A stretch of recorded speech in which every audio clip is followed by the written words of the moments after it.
معزز سامعین اکرام، السلام علیکم ورحمۃ اللہ وبرکاتہ۔ گزشتہ کئی جمعہ المبارک سے میں نے بڑی تفصیل کے ساتھ ثنا، تعوذ اور تسمیہ پر روشنی ڈالی ہے۔ اب وہیں سے اپنی بات کو آگے بڑھاتے ہوئے سورہ فاتحہ کا ترجمہ اور تفسیر بیان کروں گا۔ یہ بات ضروری سمجھتا ہوں کہ سورہ فاتحہ کی تفسیر اور مفہوم بیان کرنے سے پہلے ہم سورہ فاتحہ کی عظمت اور فضیلت اور اس کے مختلف اسماؤں کے بارے میں ہم جان لیں۔ سورہ فاتحہ کی سب سے بڑی عظمت اور خوبی یہ ہے کہ اسے قرآن مقدس کے آغاز کے اندر جگہ ملی ہے۔ جس طرح ایک کتاب کی ابتدا میں اس کا دیباچہ، آئینہ، فہرست ہوا کرتی ہے جس میں اس کتاب کے مضامین کا اجمالاً ذکر کیا جاتا ہے، اسی طرح سورہ فاتحہ یہ قرآن مقدس کا مقدمہ، دیباچہ اور آئینہ ہے۔ اسی آئینے میں پورے قرآن مجید کے مضامین اور مسائل کو دیکھا جا سکتا ہے۔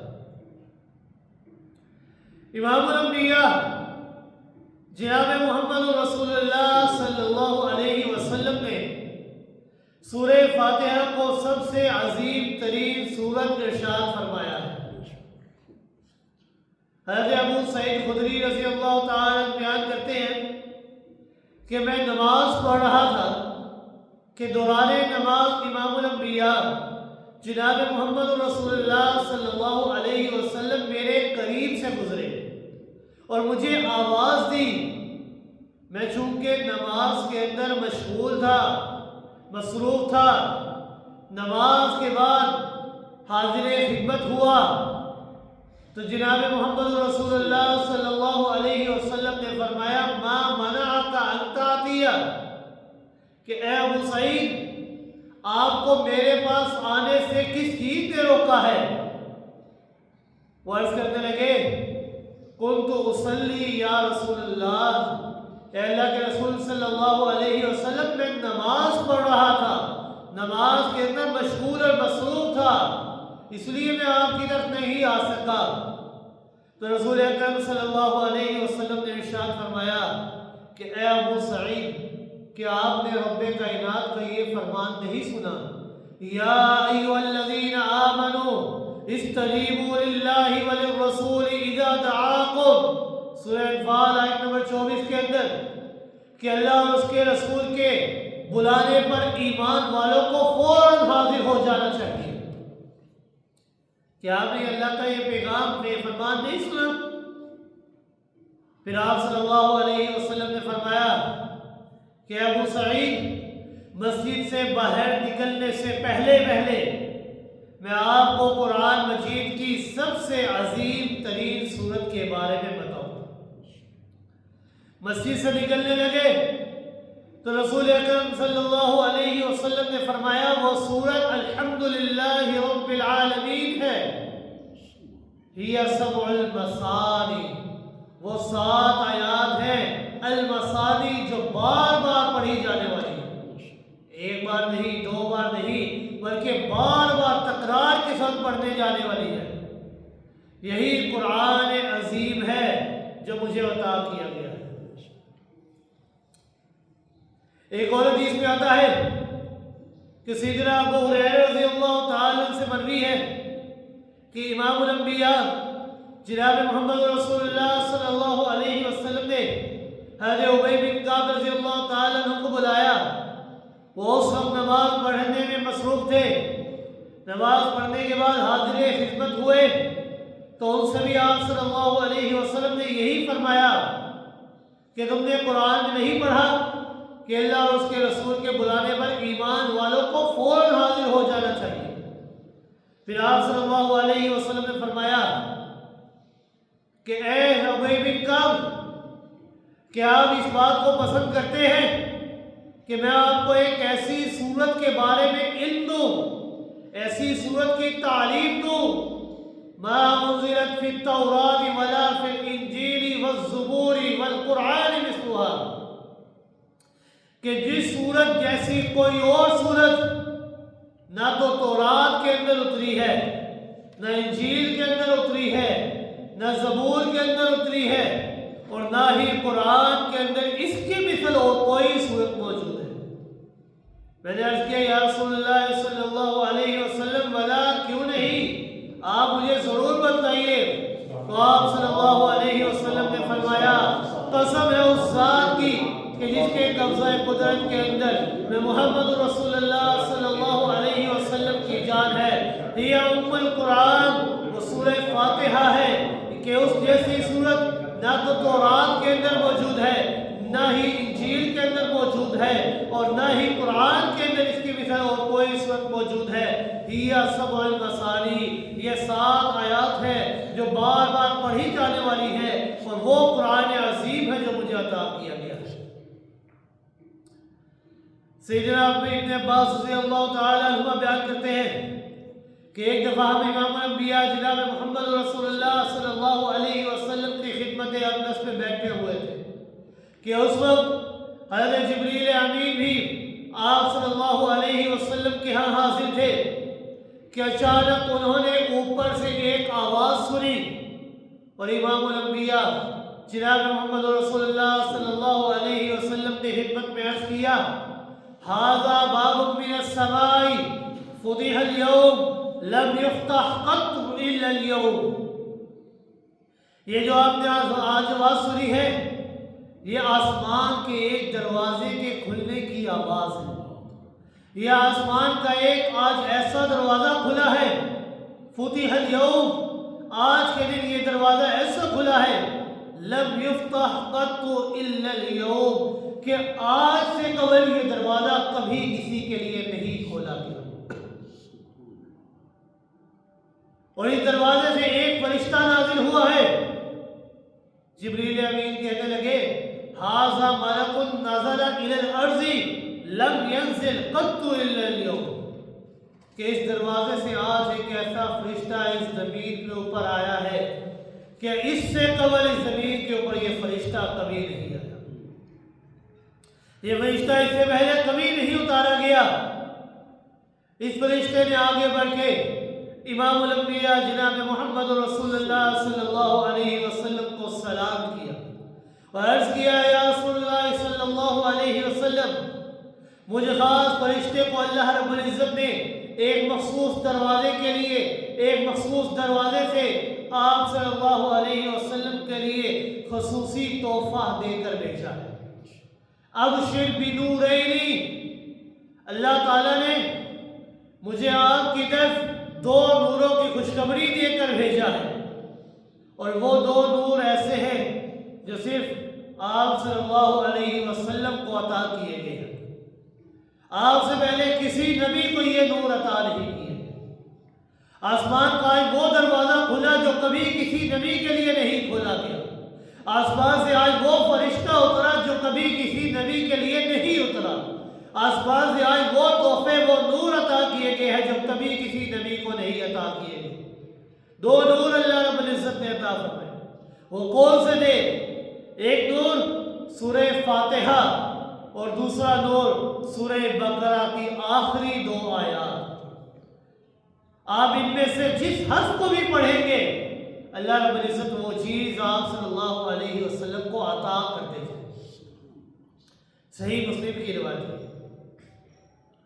سورہ فاتحہ یہ بڑی ہی عظیم ترین سورت ہے۔ قرآن مقدس کی تمام در سورتوں میں سب سے عظمت والی سورت سورہ فاتحہ ہے۔ سورہ فاتحہ کی عظمت اور فضیلت کے بارے میں بعض مفسرین کرام نے سورہ فاتحہ کے 32 نام ذکر کیے ہیں، کچھ مفسرین نے اس سورت کے 26 نام ذکر کیے ہیں۔ اور یہ بات بھی یاد رکھیے گا کہ کسی چیز کے زیادہ نام ہونا یہ اس چیز کی عظمت اور فضیلت اور مرتبے کے اوپر دلالت کرتی ہے۔ ناموں کی کثرت سے معلوم ہو جاتا ہے کہ سورہ فاتحہ یہ اس کے بہت زیادہ مرتبے ہیں، بڑے شرف اور مقام والی یہ سورت ہے۔ سورہ فاتحہ کا ایک نام فاتحہ ہے۔ فاتحہ کا معنی ہے کھولنے والی، ابتدا اور آغاز۔ چونکہ قرآن مجید کا افتتاح اور آغاز یہ اسی سورت سے ہو رہا ہے۔ قرآن کھولے تو سب سے پہلے جو سورت ہم دیکھتے ہیں وہ یہی سورہ فاتحہ ہے۔ اسی لیے اس سورت کا نام فاتحۃ الکتاب رکھا گیا ہے کہ کتاب کو کھولنے والی سورت۔ صرف اتنا ہی نہیں، یہ کتاب کو کھولنے والی نہیں، قرات میں جب نماز انسان پڑھتا ہے تو قرات میں جب آغاز کرتا ہے قرات کا تو وہاں پر بھی افتتاح اسی سورت سے کرتا ہے، الحمدللہ رب العالمین۔ اسی لیے اس سورت کا نام ہی سورہ فاتحہ رکھا گیا ہے کہ نماز میں جب قرات کا آغاز کیا جائے تو سورہ فاتحہ سے ہوتا ہے، قرآن کو جب کھولا جائے تو اس کا بھی آغاز، اس کی بھی ابتدا سورہ فاتحہ سے ہوتی ہے۔ سورہ فاتحہ کا ایک نام سورہ کنز بھی ہے۔ کنز کا معنی ہے خزانہ۔ امام الانبیاء جناب محمد رسول اللہ صلی اللہ علیہ وسلم نے ارشاد فرمایا، اعطیت من خزائن العرش، کہ مجھے عرش کے خزانوں میں سے 3 خزانے عطا کیے گئے ہیں۔ یعنی اللہ رب العزت نے اپنے عرش کے خزانوں میں سے 3 خزانے جناب محمد رسول اللہ صلی اللہ علیہ وسلم کو اور ان کی امت کو عطا فرمایا ہے۔ یعنی عام خزانوں میں سے بھی نہیں بلکہ عرش کے خزانوں میں سے۔ وہ 3 خزانے کون سے ہیں؟ ان میں سے ایک سورہ فاتحہ ہے، دوسری آیت الکرسی ہے، اور تیسری لا حول ولا قوت الا باللہ، برائی سے روکنے والی اور نیکی کی طرف لے جانے والی طاقت بھی اللہ کی طرف کی ہے اور کسی کی نہیں۔ اس سورت کا ایک نام السبع المثانی بھی ہے۔ سبع کا معنی ہے 7 اور مثانی کا معنی ہے بار بار پڑھی جانے والی، دہرائی جانے والی۔ یعنی یہ ایک ایسی سورت ہے جس کی 7 آیات ہیں اور یہ بار بار پڑھی جاتی ہے۔ یا المثانی کا، اس سورت کو المثانی اس لیے بھی کہتے ہیں کہ اس سورت کے ایک حصے میں اللہ کی حمد و ثنا ہے۔ یعنی انسان جب سورہ فاتحہ کی ابتدا کرتا ہے الحمدللہ سے اور پھر اس کو آگے لے کر چلتا ہے ایاک نعبد و ایاک نستعین تک، یہاں تک اللہ رب العزت کی حمد و ثنا انسان بیان کرتا ہے کہ تمام کی تمام تعریفیں اس اللہ کے لیے ہے جو رب العالمین ہے، نہایت رحم کرنے والا، بڑا ہی مہربان ہے۔ وہ قیامت کے دن کا میدان محشر کا مالک ہے، مختار ہے، قادر و قدیر ہے، اور ہم اسی کی عبادت کرتے ہیں اور اسی سے ہی مدد مانگتے ہیں۔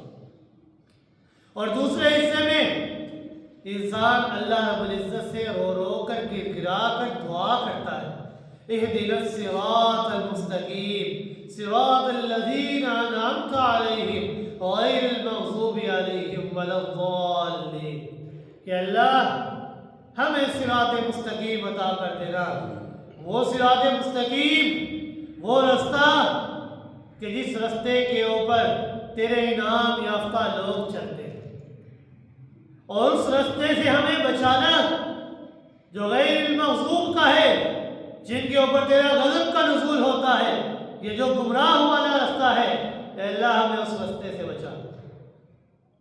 اس سورت کو مثانی اس لیے بھی کہا جاتا ہے کہ یہ 2 مرتبہ نازل ہوئی ہے سورت، ایک مرتبہ مکہ مکرمہ کے اندر اور ایک مرتبہ مدینہ منورہ، اس لیے اس سورت کا نام السبع المثانی بھی ہے۔ اس سورت کا ایک نام سورۃ الدعاء بھی ہے، چونکہ سورہ فاتحہ میں ایک عظیم دعا کا تذکرہ ہے، اہدنا الصراط المستقیم، ہمیں سیدھے رستے پر چلا، سیدھے رستے پر ہمیں رکھ، ہمیں سیدھے رستے کے اوپر استقامت عطا فرما دے. اسی لیے اس سورت کا نام سورۃ دعا بھی ہے. مشہور صحابی سیدنا جابر رضی اللہ تعالیٰ عنہ کہتے ہیں کہ امام الانبیاء جناب محمد رسول اللہ صلی اللہ علیہ وسلم نے فرمایا افضل الذکر لا الہ الا اللہ وافضل الدعاء الحمدللہ. افضل ترین ذکر لا الہ الا اللہ ہے اور افضل ترین دعا یہ الحمدللہ ہے. سورہ فاتحہ یہ افضل ترین دعا ہے. اس لیے اس سورت کا ایک نام سورہ دعا بھی ہے. اس سورت کا ایک نام سورہ اساس بھی ہے اور اساس کے معنی ہے بنیاد. چونکہ اس سورت کے مضامین پورے قرآن کے لیے بنیاد کی حیثیت رکھتے ہیں اس لیے اس سورت کا نام سورہ اساس بھی رکھا کہ اس سورت کے اندر جتنے مضامین بیان کیے گئے ہیں وہ پورے قرآن کا خلاصہ ہے. اجمالاً سارے قرآن کے مضامین کو اس سورت کے اندر اللہ رب العزت نے چند الفاظوں کے اندر پرو دیا ہے. اس سورت کا ایک نام سورہ شفا بھی ہے. یہ مبارک سورت انسانی جسم کو لگنے والی بیماریوں کے لیے بھی شفا ہے اور یہ سورت یہ انسان کی روح اور سینے میں لگنے والے روگ شرک اور کفر کے لیے بھی شفا ہے. صرف انسانی وجود کے لیے نہیں بلکہ یہ سورت انسان کی روح اور سینے میں لگنے والی بیماریوں کے بھی شفا ہے. ویسے تو سارے کا سارا قرآن ہی شفا ہے جیسا کہ اللہ رب العزت نے 15واں سورہ سورہ بنی اسرائیل آیت نمبر 82 کے اندر ارشاد فرمایا وَنُنَزِّلُ مِنَ الْقُرْآنِ مَا هُوَ شِفَاءٌ وَرَحْمَةٌ لِّلْمُؤْمِنِينَ کہ ہم قرآن اتارتے ہیں کہ جس میں مؤمنین کے لیے رحمت ہے اور شفا ہے. سورہ یونس کی آیت نمبر 58 کے اندر اللہ رب العزت نے فرمایا یا ایھا الناس قد جاءتکم موعظۃ من ربکم وشفاء لما فی الصدور کہ اے لوگوں تمہارے پاس تمہارے رب کی طرف سے نصیحت آن پہنچی ہے اور یہ نصیحت یہ کوئی نصیحت عام نہیں ہے بلکہ یہ سینوں کے روگوں کے لیے شفا پہنچ چکی ہے کہ یہ انسانی وجود کو بھی شفا بخشتی ہے اور انسان کے اندر رہنے والی روح کے لیے بھی شفا ہے. امام الانبیاء جناب محمد رسول اللہ صلی اللہ علیہ وسلم نے فرمایا کہ سورہ فاتحہ کے اندر ہر بیماری کے لیے شفا موجود ہے. امام الانبیاء جناب محمد رسول اللہ صلی اللہ علیہ وسلم کا ایک اور ارشاد ہے. وہ فرماتے ہیں اذا وصفت من بقى على الفراش وقرأت فاتحة الكتاب وقل هو الله أحد فقد آمنت من كل شيء إلا الموت کہ جب تو سونے کے لیے بستر پر آئے کہ آپ صلی اللہ علیہ وسلم نے فرمایا کہ جب انسان سونے کے لیے بستر پر آئے نا تو سورہ فاتحہ اور سورہ اخلاص کو پڑھ لیا کرے. سونے سے پہلے سورہ فاتحہ اور سورہ اخلاص کو پڑھ لیا. الحمدللہ رب العالمین قل هو اللہ احد ان دونوں صورتوں کو پڑھ لے تو رسول اکرم صلی اللہ علیہ وسلم نے فرمایا فقد آمنت من كل شيء الا الموت. تو جو انسان ان دونوں صورتوں کو پڑھ لیتا ہے وہ شخص موت کے علاوہ ہر دکھ ہر مصیبت ہر پریشانی سے محفوظ ہو جاتا ہے. لیکن شرط کیا ہے کہ سونے کے لیے جب بستر پر آئے تو سورہ فاتحہ اور سورہ اخلاص کی تلاوت کریں تو موت کے علاوہ ہر دکھ ہر مصیبت ہر پریشانی سے اللہ رب العزت اس بندے کو بچا لیتے ہیں. حضرت ابو سعید خدری رضی اللہ تعالیٰ سے روایت ہے کہ وہ فرماتے ہیں کہ ہم ایک سفر میں تھے کہ ہمارا بڑا ایک گاؤں کے پاس پہنچے ہم لوگ تو انہوں نے ہماری مہمان نوازی کرنے سے انکار کر دیا. ہمارا یہ ساری جماعت ابھی وہاں پر ہی موجود تھی کہ وہاں کے ایک سردار کو بچھو نے ڈس دیا. وہ درد کی وجہ سے کڑاہنے لگا اس کا وجود اکڑنے لگ گیا. اس قوم کے لوگوں نے ہمیں نیک اور صالح سمجھ کر درخواست کی کہ اگر آپ لوگ بچھو کے کانٹے پر دم کرنا جانتے ہو تو ہمارے سردار کو دم کر دو۔ ایک صحابی نے کہا کہ دم کرنا تو جانتا ہوں، مگر دم کرنے میں کے عوض میں 30 بکریاں لوں گا۔ اس صحابی نے سورہ فاتحہ پڑھ کر دم کیا اور اللہ رب العزت نے اس سردار کو بچھو کے ڈسے ہوئے ڈنگ سے بھی شفا عطا فرمائی۔ امام الانبیاء جناب محمد رسول اللہ صلی اللہ علیہ وسلم کے سامنے جب اس سارے ماجرے کا تذکرہ کیا گیا تو آپ صلی اللہ علیہ وسلم نے فرمایا کہ بکریوں کو آپس میں تقسیم کر لو اور اس میں سے میرا بھی حصہ رکھ لینا۔ یعنی اب بچھو کا ڈسا ہوا ہے تو یہ سورہ فاتحہ یہ انسانی وجود کے لیے بھی شفا ہے۔ انہیں سورہ فاتحہ پڑھ کر دم کیا تو اللہ رب العزت نے بچھو کے ڈنگ کو بھی ضائع کر دیا، اس کے ڈنگ کو بھی، اس کے زہر کو بھی ضائع کر دیا اللہ رب العزت۔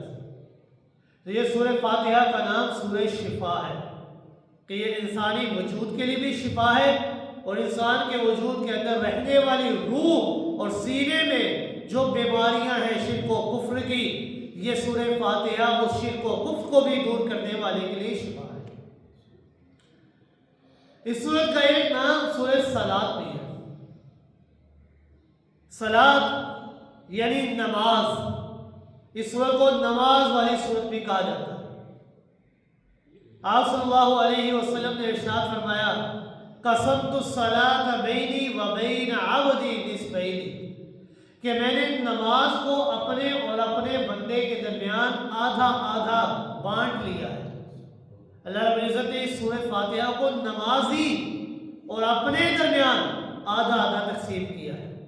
الحمدللہ رب العالمین الرحمن الرحیم مالک یوم الدین ایاک نعبد، یہاں تک اللہ رب العزت نے سورہ فاتحہ کو اپنے لیے خاص کر لیا ہے کہ تمام کی تمام تعریفیں اس اللہ کے لیے جو رب العالمین نہایت رحم کرنے والا، بڑا مہربان، قیامت کے دن کا مالک، عبادت صرف اور صرف اسی کی ہونی چاہیے۔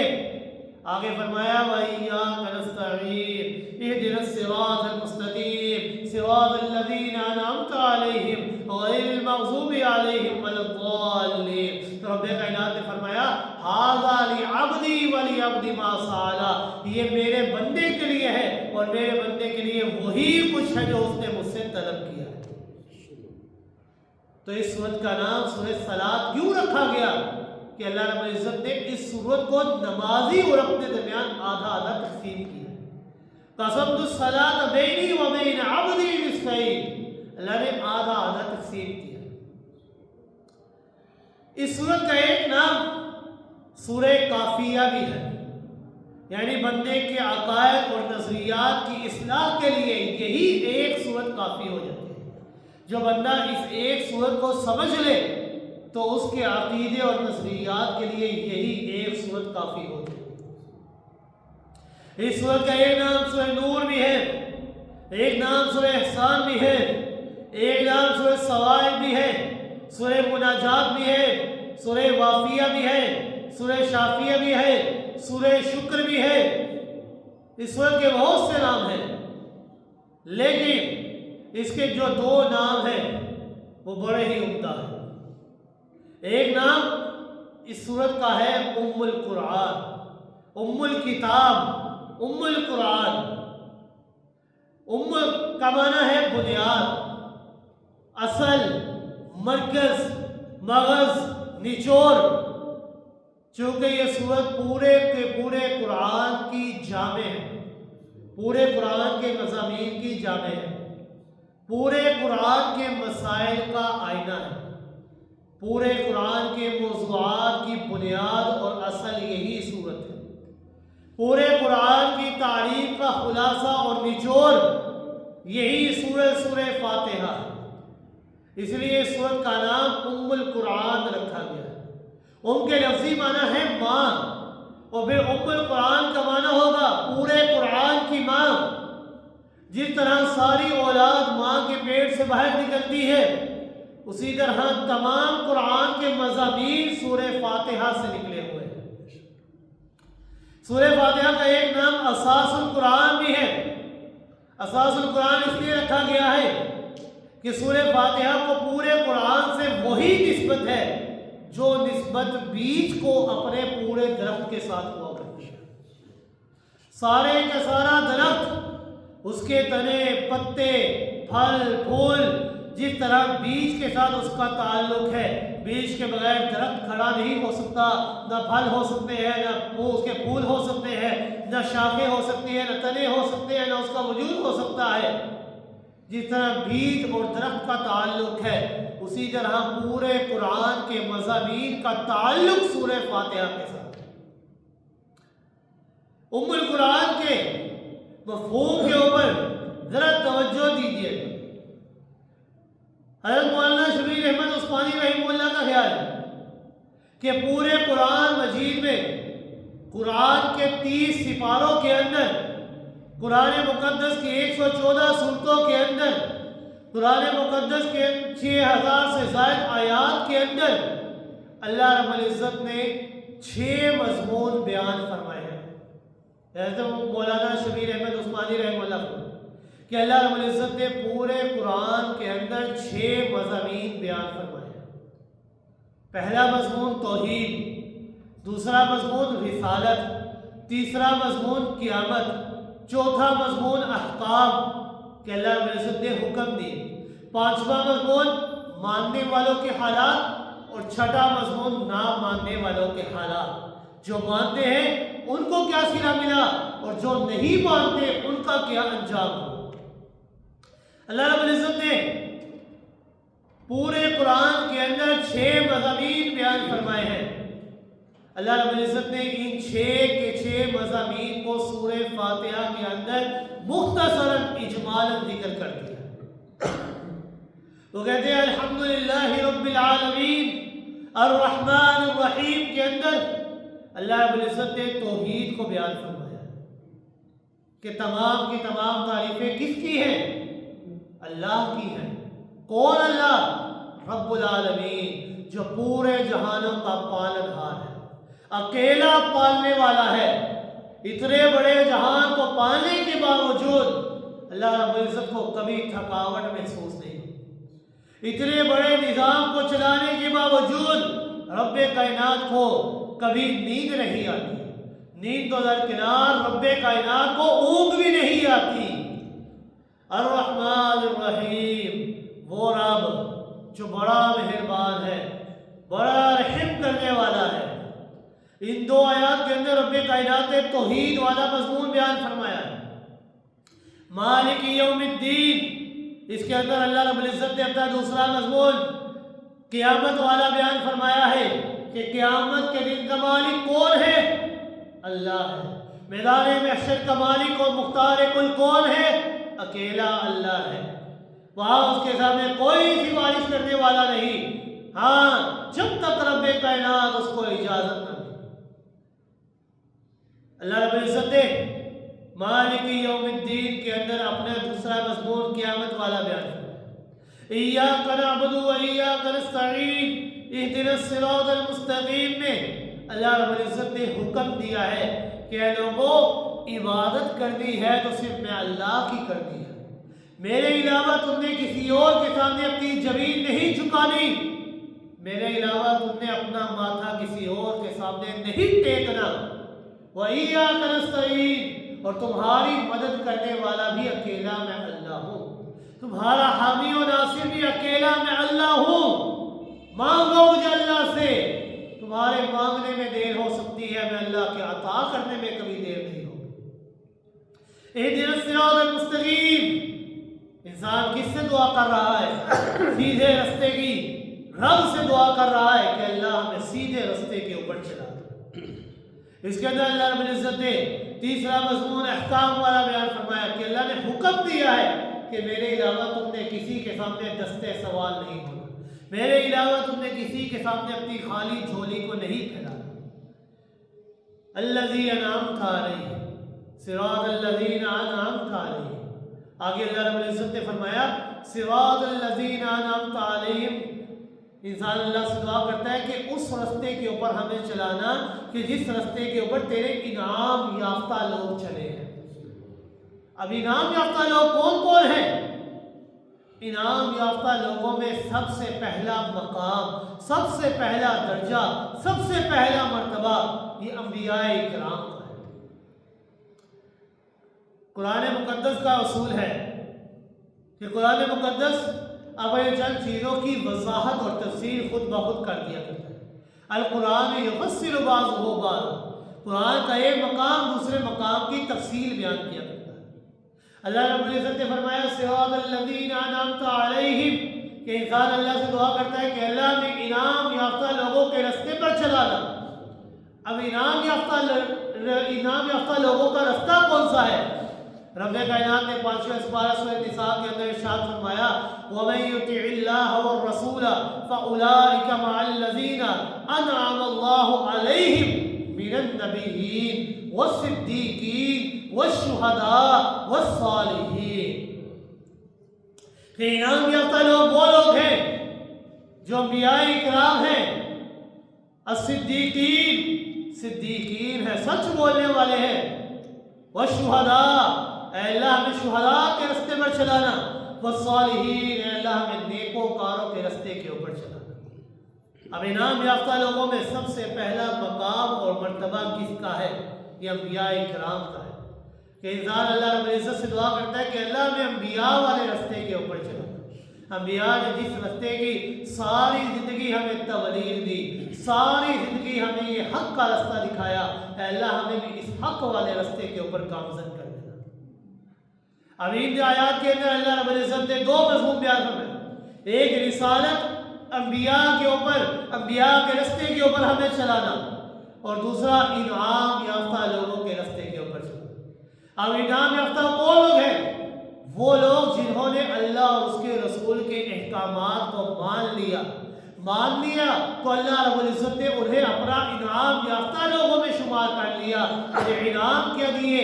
رب کائنات نے فرمایا لہم جنات تجری من تحتها الانہار خالدین فیہا ابدا۔ جو میرے انعام یافتہ لوگ ہیں نا، میں انہیں کل قیامت کے دن جنت کے اعلیٰ مقام کے اندر رتبہ عطا فرماؤں گا، وہاں انہیں محلات عطا فرماؤں گا، وہاں بڑے بڑے اونچے تختوں کے اوپر وہ ٹیک لگائے ہوئے بیٹھے ہوں گے، جو خواہش کریں گے اللہ رب العزت ان کی خواہش کو پورا کر دیں گے۔ جس چیز کے کھانے کا من ہوگا وہ چیز ان کے سامنے آ جائے گی، جس چیز کے پینے کا من ہوگا وہ چیز ان کے سامنے آ جائے گی، وہ انسان وہ جنتی لوگ وہ پی لیں گے۔ اللہ رب العزت انہیں جنت کے اندر ہمیشہ ہمیشہ ٹھہرنے کا مقام عطا فرمائے۔ لیکن وہ کون؟ جنہوں نے اللہ اور اس کے احکامات کو اور اس کے رسول کے احکامات کو مانا، ماننے والوں کے حالات۔ اور پھر چھٹا مضمون بیان فرمایا غیر المغضوب علیہم ولا الضالین، کہ اللہ ہمیں ایسے لوگوں کے رستے کے اوپر نہ چلانا کہ جن کے اوپر تیرا غضب نازل ہوا کرتا ہے، ہمیں ایسے لوگوں کے رستے کے اوپر نہ چلانا جو گمراہ ہو چکے ہیں، اے اللہ ہمیں ایسے رستے کے اوپر سے بچا لینا۔ اب جو اللہ اور اس کے رسول کے احکامات کو نہیں مانتے وہ غیر المغضوب اور ولا الضالین کے اندر شامل ہوتے ہیں، اور جو ان کے اندر شامل ہو جاتے ہیں تو اللہ رب العزت نے فرمایا نار الحاویہ، کل قیامت کے دن میں اللہ انہیں ہمیشہ ہمیشہ کے لیے جہنم کی آگ کے اندر ڈال دوں گا۔ اور جہنم کی آگ یہ بذات خود تو ایک عذاب ہے، لیکن اس کے اندر صرف یہ آگ کا عذاب نہیں بلکہ گناہوں اور بھی مختلف عذابات ہوں گے۔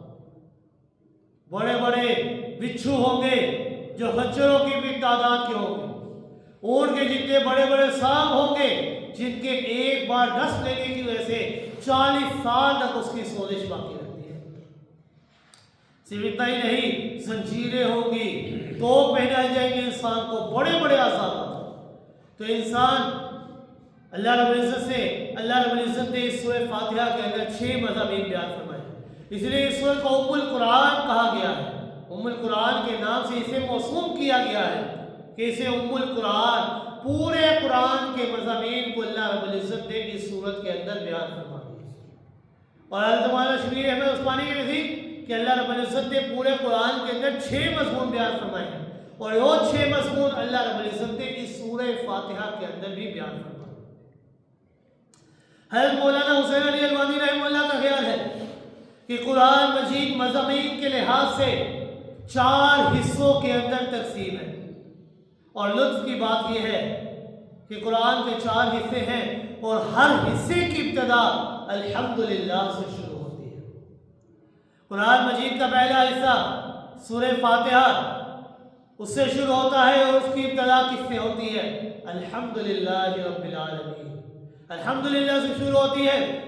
اس کا پہلا حصہ سورہ فاتحہ سے لے کر سورہ مائدہ تک ہے۔ دوسرا حصہ یہ سورہ مائدہ سے لے کر سورہ بنی اسرائیل تک ہے۔ پہلے حصے کے اندر اللہ رب العزت نے اس بات کو، اس مضمون کو بیان فرمایا ہے، خالق لکل شیء، ہر چیز کا پیدا کرنے والا کون ہے؟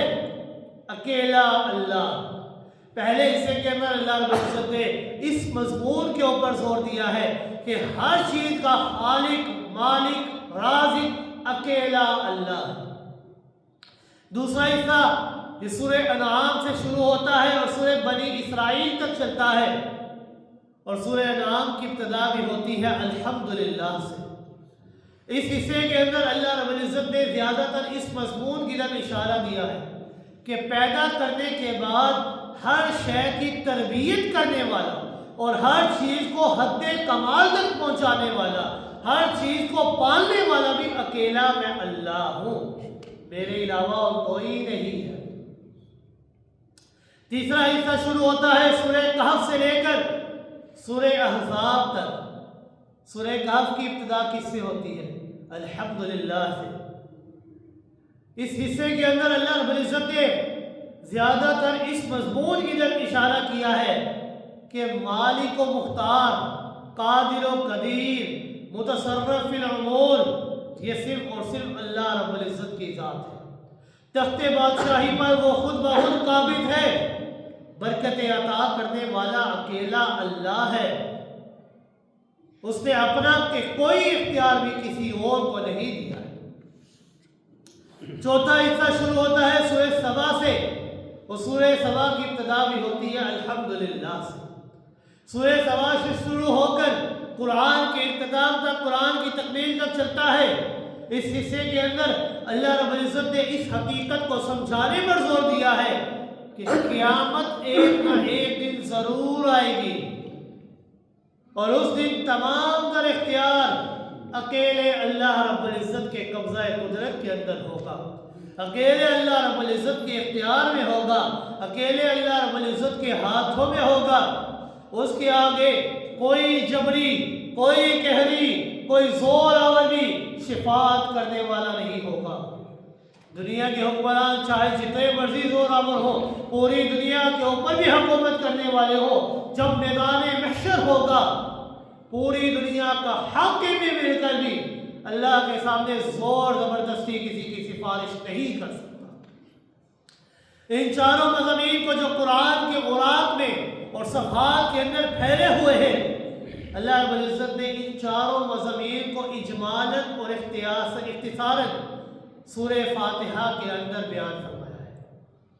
یعنی یہ سورہ فاتحہ یہ کوئی عام صورت نہیں ہے، بڑی عظیم ترین صورت ہے اور بڑی اہم ترین صورت ہے۔ پہلا مضمون جو میں نے بیان کیا تھا، خالق لکل شیء، کہ اللہ رب العزت نے پہلے حصے کے اندر بیان فرمایا ہر چیز کا پیدا کرنے والا اکیلا میں اللہ ہوں۔ اللہ رب العزت نے سورہ فاتحہ کے اندر یہ پہلا مضمون بیان فرمایا، الحمدللہ سے اشارہ دے کر اعلان فرمایا کہ الحمدللہ یہاں اللہ کے ذاتی نام سے مشہور وصف خالق مراد ہے، کہ تمام کی تعریفیں اس اللہ کے لیے ہیں، الخالق، جو خالق ہے، جو پیدا کرنے والا ہے، جو پالنے والا ہے۔ عربی زبان کے اندر ذات بول کر وصف مراد لینا یہ عام ہے، جس طرح کہتے ہیں لکل فرعون موسیٰ، ہر فرعون کے لیے موسیٰ ہوتا ہے، یعنی ہر ظالم اور جابر کے سامنے حق بیان کرنے والا ضرور ہوتا ہے۔ ویسے ہی مشرکین عرب اللہ رب العزت کی صفت خالقیت کے متعارف و قائل تھے کہ اللہ کون ہے؟ خالق لکل شیء، وہ اللہ جو ہر چیز کا پیدا کرنے والا ہے۔ قرآن کے مضامین کا دوسرا حصہ جو میں نے بیان کیا تھا کہ دوسرا حصہ سورہ انعام سے لے کر سورہ بنی اسرائیل کے اختتام تک رب کائنات نے زیادہ تر مضمون بیان فرمایا کہ ہر چیز کو پیدا کرنے کے بعد ہر چیز کی تربیت کرنے والا، اسے حد کمال تک پہنچانے والا، اس کو پالنے والا کون ہے؟ اکیلا اللہ ہے۔ تو اللہ رب العزت نے فرمایا رب العالمین، الحمدللہ رب العالمین، تمام تعریفیں اس اللہ کے لیے رب العالمین جو تمام جہانوں کا پالنے والا ہے۔ رب کہتے ہیں پالنے والے، رب العالمین، رب کائنات جو تمام جہانوں کو پالنے والا ہے، تمام جہانوں کا پالنہار ہے، مختار اور مالک صرف اللہ ہے۔ الرحمن الرحیم نے بیان فرمایا انتہائی رحمت، انتہائی غایت درجے کی شفقت اور مہربانی اور بادشاہت کس کی ہے؟ اکیلے اللہ کی ہے۔ مالک و مختار کون ہے؟ وہ اکیلا اللہ ہے۔ تو تیسرا مضمون بیان فرمایا سورہ کہف سے لے کر سورہ احزاب کے آخر تک برکت عطا کرنے والا اکیلا اللہ ہے، اولاد دینے والا اکیلا اللہ ہے، تخت بادشاہی پر اکیلا بیٹھنے والا اکیلا اللہ ہے۔ تو رب کائنات نے فرمایا الرحمن الرحیم، نہایت رحم کرنے والا، بڑا ہی مہربان، میں اکیلا اللہ ہوں، میرے علاوہ کوئی اپنی رحمتوں کا نزول نہیں کر سکتا۔ تیسرا مضمون رب کائنات نے بیان فرمایا، اور پھر چوتھا مضمون جو سورہ سبا سے لے کر قرآن مقدس کی آخر تک ہے، اس مضمون کے اندر زیادہ تر زور دیا گیا ہے قیامت کے اوپر۔ چوتھے مضمون کو نفی شفاعت غالبہ کر کہ اللہ کے سامنے قیامت کے دن کوئی سفارش کرنے والا نہیں ہوگا، قیامت کے دن بلا شرکت غیر وہی مالک ہے۔ اس مضمون کو رب کائنات نے سورہ فاتحہ کی تیسری آیت کے اندر بیان فرمایا مالک یوم الدین، کہ قیامت کے دن کا مالک اکیلا میں اللہ ہوں، میرے سامنے کوئی سفارش کرنے والا نہیں ہوگا، میری اجازت کے بغیر کوئی اپنے لب کھولنے والا نہیں ہوگا، چاہے کوئی انسان بڑے سے بڑا حاکم کیوں نہ ہو، بڑے سے بڑا بادشاہ کیوں نہ ہو، بڑے سے بڑا ولی کیوں نہ ہو، بڑے سے بڑا نبی کیوں نہ ہو، جب تک میں اللہ کا حکم نہیں ہوگا کوئی بندہ بھی اپنی جگہ سے دست سے بس نہیں ہو سکتا، کوئی بندہ بھی اپنے لب تک نہیں ہلا سکتا۔ قرآن مجید کا ایک ٹھاٹھے مارتا ہوا سمندر، اللہ رب العزت نے اس سمندر کو سورہ فاتحہ کے کوزے کے اندر بند کر دیا ہے۔ سورہ فاتحہ یہ پورے قرآن کا نچوڑ، خلاصہ اور بنیاد ہے، اس لیے اس سورت کو ام القرآن کہا گیا ہے۔ اب جو بندہ اس ام القرآن سورہ فاتحہ کو سمجھ لیتا ہے، اسے پورے قرآن مجید کے اندر بیان کردہ عقائد، نظریات، ہر چیز کے متعلق علم ہو جاتا ہے، کیونکہ یہ قرآن سورہ فاتحہ یہ دیباچہ ہے، آئینہ ہے۔ جس طرح کتاب شروع کی جائے تو اس سے پہلے اس کا دیباچہ، اس کی فہرست لکھی جاتی ہے، اس کا آئینہ پیش کیا جاتا ہے کہ اس کتاب کے اندر ہم نے یہ مضمون بیان کرنا ہے۔ تو سورہ فاتحہ یہ ام القرآن اس لیے ہے کہ اس سورت کے اندر اللہ رب العزت نے پورے قرآن کا خلاصہ اور نچوڑ بیان کرنا ہے۔ اس سورت کا ایک نام تعلیم المسئلہ بھی ہے، یعنی تعلیم المسئلہ کا معنی ہے سوال کرنے اور مانگنے کی تعلیم دینے والی سورت۔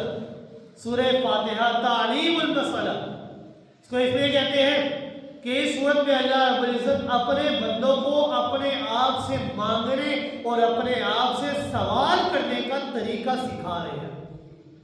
اللہ رب العزت انسان کو سکھاتے ہیں کہ انسان تمہیں مجھ اللہ سے مانگنا کس طرح ہے، اس لیے اس سورت کا ایک نام تعلیم المسئلہ ہے۔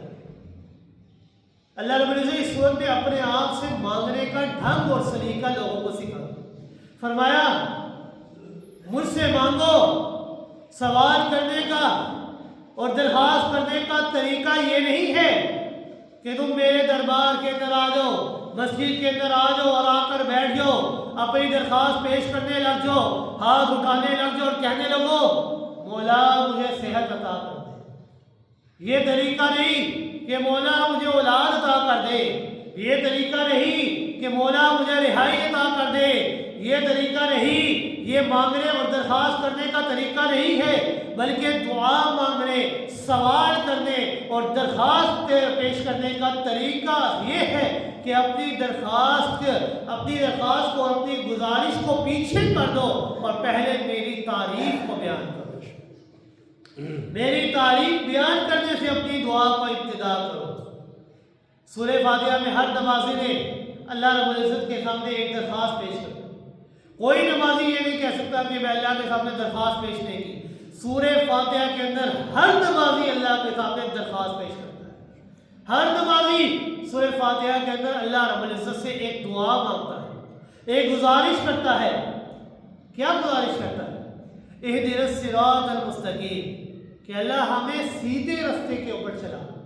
یہ انسان اللہ سے دعا کرتا ہے کہ اللہ ہم تجھ سے دعا کرتے ہیں کہ ہمیں سیدھے رستے کے اوپر چلانا، کیونکہ تیرے علاوہ ہمیں سیدھے رستے کے اوپر چلانے کی طاقت اور اختیار کسی کے پاس نہیں ہے۔ تو اس گزارش سے پہلے میری تعریف کرو، میری صفات کا ذکر کرو، میری صفتوں کو ذکر کرو، میرے صفتوں کے تذکرے کرو۔ رب کائنات نے فرمایا اپنی دعا بیان کرنے سے پہلے میری ذات، میری صفات کا تذکرہ کرو۔ اس طرح قولوا الحمدللہ رب العالمین، یہ کہو کہ اللہ تمام کی تمام تعریفیں تیرے لیے ہیں۔ کیوں؟ کیونکہ تو رب العالمین ہے، تمام جہانوں کا پالنے والا ہے۔ الرحمن الرحیم، تو بڑا مہربان ہے، نہایت رحم کرنے والا ہے۔ رحمتوں کا نزول کرنے والی ذات اگر کسی کی ذات ہے تو وہ اللہ تیری ذات ہے۔ مالک یوم الدین، پھر میرے ساتھ ایک عہد کرو، یعنی میری تعریف تم نے کی ہے، میری صفات کا تذکرہ تم نے کر دیا ہے کہ میں رب العالمین ہوں، میں رحمان ہوں، میں رحیم ہوں، میری تعریف تم نے کر دی ہے۔ اب میرے ساتھ ایک عہد کرو، ایک وعدہ کرو، ایک اقرار کرو۔ کیسا وعدہ؟ ایاک نعبد و ایاک نستعین، کہ اللہ جتنی بھی زندگی تو نے ہماری لکھی ہے، اے اللہ اس ساری زندگی کے اندر ہم تیرے ہی گیت گائیں گے، ہم تیری ہی صفات کا تذکرہ کریں گے، ہم تجھ سے ہی مانگیں گے اور تیرے ہی سامنے اپنی پیشانی کو جھکائیں گے اور کسی کے سامنے اپنی پیشانی کو نہیں جھکائیں گے۔ جب انسان اللہ کی صفات کا تذکرہ کرتا ہے، رب العالمین اللہ کے پالنہار مان لیتا ہے، رحمان مان لیتا ہے، رحیم مان لیتا ہے، مالک یوم الدین مان لیتا ہے، قیامت کے دن کا مالک مان لیتا ہے، پھر اللہ سے عہد بھی کر لیتا ہے، وعدہ بھی کر لیتا ہے کہ اللہ ہم مانگیں گے تو تجھ سے ہی مانگیں گے، تیرے علاوہ کسی اور سے نہیں مانگیں گے، ہم عبادت کریں گے تو تیری ہی عبادت کریں گے، تیرے علاوہ کسی اور کی عبادت نہیں کریں گے۔ رب کائنات نے فرمایا اے انسان، جب تو نے میری صفات کا تذکرہ کر لیا، مجھ سے وعدہ کر لیا، فاسأل یا عبدی، اے انسان اب اپنی حاجت کو مجھ سے طلب کر، اب مجھ سے مانگ۔ میری اتنی تعریفیں کرنے والے بندے، مانگ مجھ سے کیا مانگتا ہے؟ اب تیرے مانگنے میں دیر ہو سکتی ہے، میں اللہ کے عطا کرنے میں دیر نہیں ہو سکتی۔ اور پھر نمازی کہتا ہے اہدنا الصراط المستقیم صراط الذین انعمت علیہم غیر المغضوب علیہم ولا الضالین، کہ مولا مجھے سیدھے رستے کے اوپر چلائے رکھ۔ کیونکہ اس صورت میں اللہ رب العزت نے اپنے بندوں کو مانگنے کا طریقہ اور سلیقہ اور ڈھنگ سکھایا ہے، اس لیے اس صورت کا ایک نام تعلیم المسئلہ بھی ہے، کہ یہ انسان کو سوال کرنے کا طریقہ سمجھاتی ہے کہ تو نے اللہ سے کس طرح مانگنا ہے۔ اللہ کی حمد و ثنا اور تعریف و توصیف کرنے کے بعد اپنی درخواست اپنی شان پیش کرتا ہے۔ اس کی کئی مثالیں قرآن مقدس کے اندر پیش کی جاتی ہیں۔ سیدنا یوسف علیہ السلام اپنے رب کے حضور ایک دعا مانگ رہے ہیں اور اس دعا سے پہلے اپنے رب کی تعریف بیان کرتے ہیں۔ کیا کہتے ہیں؟ فاطر السماوات والارض انت ولی فی الدنیا والآخرہ توفنی مسلما والحقنی بالصالحین۔ حضرت یوسف علیہ السلام اللہ کے حضور دعا کرتے ہیں، لیکن صرف دعا ہی نہیں بلکہ رب کی پہلے تعریف بیان کرتے ہیں، رب کی توصیف بیان کرتے ہیں۔ کیا تعریف بیان کی؟ فاطر السماوات والارض، اے آسمان و زمین کو پیدا کرنے والے اللہ، اے میرے مولا جو آسمان و زمین کا پیدا کرنے والا ہے، انت ولی فی الدنیا والآخرہ، تو ہی دنیا اور آخرت میں میرا کارساز ہے، تو ہی میرا حامی و ناصر ہے، دنیا کے اندر بھی اور آخرت کے اندر بھی۔ حضرت یوسف علیہ السلام نے پہلے اللہ کی تعریف، اللہ کی حمد، اللہ کی توصیف بیان کی، پھر اللہ کی توحید، اللہ کی تعریف بیان کرنے کے بعد اب اپنی درخواست پیش کرتے ہیں۔ کیا درخواست کی؟ توفنی مسلما والحقنی بالصالحین، اے اللہ میں اب تجھ سے دعا کرتا ہوں کہ مجھے اسلام کے اوپر موت عطا کرنا، اور میں جب مر جاؤں، میں اس دنیا سے چلا جاؤں، میرا تعلق اس دنیا سے ختم ہو جائے، تو اللہ مجھے نیک وقتوں کے اندر شامل کر دینا۔ طریقہ کیا ہے؟ تعلیم المسئلہ کیوں کہا گیا؟ اللہ نے سکھایا ہے کہ مجھ سے مانگنا ہے تو پہلے میری تعریف کرو، پھر اپنی درخواست پیش کرو۔ اسی طرح خلیل اللہ حضرت ابراہیم خلیل اللہ علیہ السلام نے اللہ کے حضور دعا مانگتے ہیں، لیکن اللہ کے حضور دعا مانگنے سے پہلے اللہ کی تعریف، اللہ کی حمد، اللہ کی توصیف بیان کرتے ہیں۔ اللہ رب العزت نے سورہ ابراہیم 13واں سپارہ آیت نمبر 38 اور 39 کے اندر ارشاد فرمایا، ربنا انک تعلم ما نخفی وما نعلن وما يخفى على الله من شيء في الارض ولا في السماء الحمد لله الذي وهب لي على الكبر اسماعيل واسحاق ان ربي لسميع الدعاء۔ حضرت ابراہیم خلیل اللہ علیہ السلام اللہ کے حضور دعا کرتے ہیں، لیکن دعا سے قبل رب کائنات کی تعریف بیان کرتے ہیں۔ کیا تعریف بیان کی؟ ربنا انک تعلم ما نخفی وما نعلن، کہ اے ہمارے پالنہار، اے ہمارے اللہ، اے ہمارے رب، تو جانتا ہے جو کچھ ہم چھپاتے ہیں، وما نعلن، اے اللہ تو وہ بھی جانتا ہے جو ہم ظاہر کرتے ہیں، وما يخفى على الله من شيء في الارض ولا في السماء، اے اللہ آسمان و زمین کی کوئی شے بھی تجھ سے پوشیدہ نہیں، ہر چیز کو جاننے والا اکیلا تو اللہ ہے۔ الحمدللہ الذی، تمام تعریفیں اس اللہ کے لیے ہیں، الذی وہب لی علی الکبر اسماعیل و اسحاق، کہ جس نے بڑھاپے کے اندر مجھے اسماعیل اور اسحاق جیسے بیٹے عطا فرمائے۔ ان ربی لسمیع الدعاء، میرا رب تمام دعاؤں کو سننے والا ہے۔ اب حضرت ابراہیم خلیل اللہ علیہ السلام نے اللہ سے دعا کی، اولاد کی، حضرت اسماعیل اور حضرت اسحاق کے لیے دعا کی، لیکن کس طرح؟ درخواست کرنے سے پہلے اپنے رب کی تعریف کی کہ اللہ عالم الغیب والشہادہ تو ہے، ہر چیز کو جاننے والا تو ہے، کوئی شے بھی آسمان و زمین کی تجھ سے مخفی نہیں ہے۔ رب اجعلنی مقیم الصلاۃ ومن ذریتی ربنا وتقبل دعا۔ حضرت ابراہیم نے اللہ سے دعا کی، دعا سے قبل اللہ کی تعریف بیان کی، تعریف بیان کرنے کے بعد اب اللہ کے حضور درخواست کرتے ہیں۔ کیا درخواست کی؟ رب اجعلنی مقیم الصلاۃ ومن ذریتی ربنا وتقبل دعا۔ حضرت ابراہیم خلیل اللہ علیہ السلام دعا مانگنے کے اس انداز سے معلوم ہوتا ہے کہ اللہ رب العزت کے حضور اپنی درخواست پیش کرنے سے پہلے اللہ کی حمد و ثنا بیان کی ہے۔ حضرت ابراہیم خلیل اللہ علیہ السلام نے اللہ کی حمد و ثنا بیان کی، پھر دعا کی کہ اے میرے اللہ، میں اب تجھ سے دعا کرتا ہوں، رب اجعلنی مقیم الصلاۃ، اے اللہ ہمیں نماز کو قائم کرنے والا بنا دے، ومن ذریتی، اور صرف مجھے ہی نہیں بلکہ میری اولاد کو بھی نماز کو قائم کرنے والا بنا دے۔